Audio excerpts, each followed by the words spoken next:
been very difficult for me to film this, because it really is heavy, and the way you film it with its design, it just goes straight.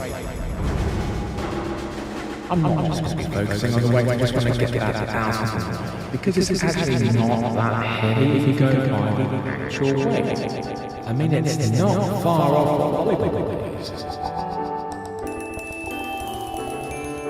But it's how you have to hold it by the grips or the top handle. Because with other gimbals, you can move your hands up or down the shaft.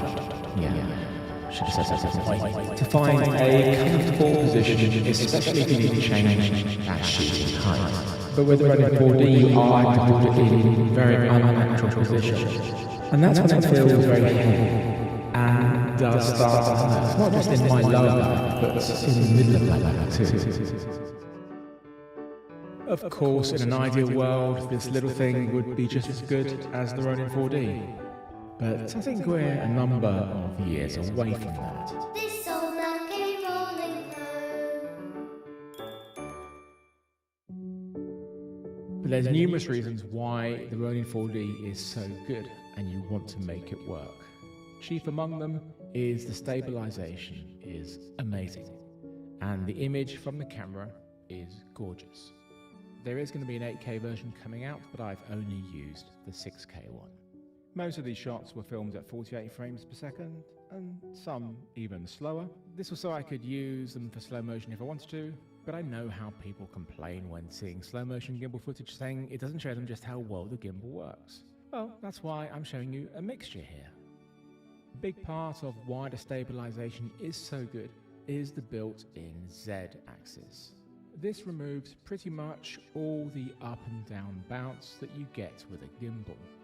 Steadicam rigs have arms which stop that, but there are third-party accessories which do work pretty well with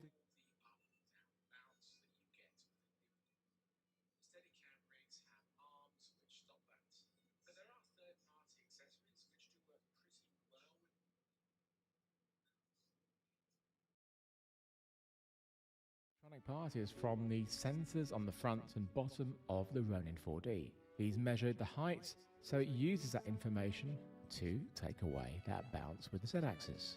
And it really works.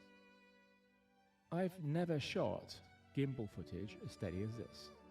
You've got to make sure the Z-axis is properly dialed in, otherwise it can make your footage look worse. And it isn't for every single situation.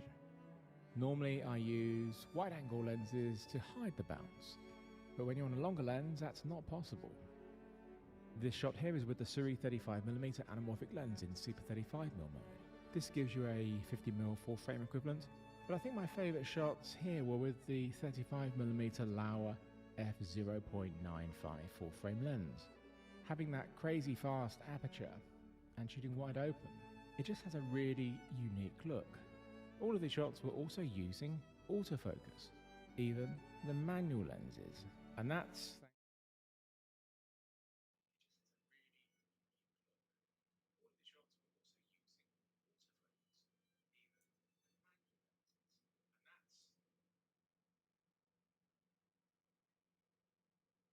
Se parlo si sente qualcosa adesso?